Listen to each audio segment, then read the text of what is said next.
Billionaire CEO, in order to test his wife's sincerity, rented a tricycle to pick up his wife for their move. Before his wife could ask more questions, he picked her up and put her on the tricycle. He then rode the tricycle toward their new home. After riding for over an hour, they finally arrived. His wife was surprised to find that the house her husband lived in wasn't a villa, but an old and rundown neighborhood. She curiously asked her husband what was going on. In order to appear more like a poor person, he lied to her, saying that his company had long since gone bankrupt. He explained that the $1 million he had lent the girl was from selling his house. The CEO originally thought the girl would disdain him for this, but unexpectedly, the girl became even more grateful to him. They were actually high school classmates. The girl had secretly had feelings for the boy for many years. The boy was a rich heir with an influential background, while the girl was an adopted child from a rural family. The gap in their social status made her too afraid to confess her feelings. Every time, she could only secretly watch the boy, and quietly draw portraits of his figure, planning to keep it as the first work she designed to remember him by. After graduation, they parted ways for many years. When they met again, the CEO recognized the girl immediately as his high school classmate. Later, they became intimate due to an unexpected event. The CEO's assistant investigated and found that the girl's adoptive father had fallen seriously ill and was hospitalized, and urgently needed a large sum for surgery. The CEO misunderstood that the girl had deliberately approached him for money. The girl gave the medical funds she had raised to her adoptive parents' biological daughter, but the biological daughter kept the money for herself. As a result, her adoptive father's condition worsened,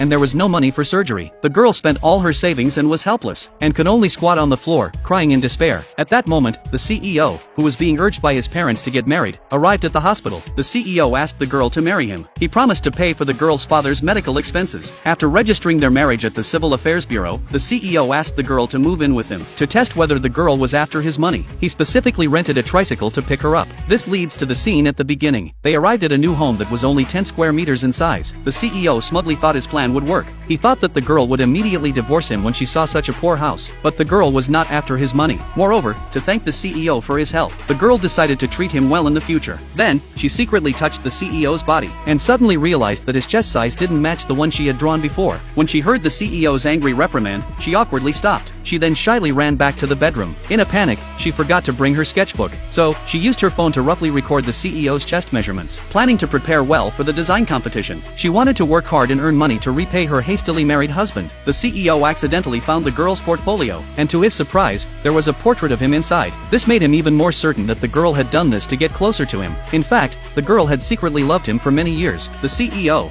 to keep evidence of the girl approaching him, took a picture of his own portrait in the portfolio with his phone. In the morning, the girl was woken up by the alarm and immediately sat up. Sleepy-eyed, she walked to the living room, and saw that the CEO, in order to seem even poorer, had pretended that he couldn't even afford breakfast. He had only prepared 2 bowls of plain rice porridge with a few pieces of pickled vegetables. The CEO thought this would make the girl leave him, but in reality, the girl felt deeply guilty. The girl not only owed the CEO $1 million, but now she felt bad for having the CEO make breakfast for her. Suddenly, the girl remembered she had an interview today. The CEO originally planned to take her there on the tricycle, but the girl declined because she thought his tricycle would be inconvenient for parking. After going downstairs, the girl hurriedly grabbed his shared bike and rushed to the company for her interview. She secretly resolved to win the competition and work hard to earn money to repay her bankrupt husband. When she handed the interviewer the entry form, she was told that she had been disqualified, on the grounds that her entry was a lot like her old classmates, so she was found to have plagiarized.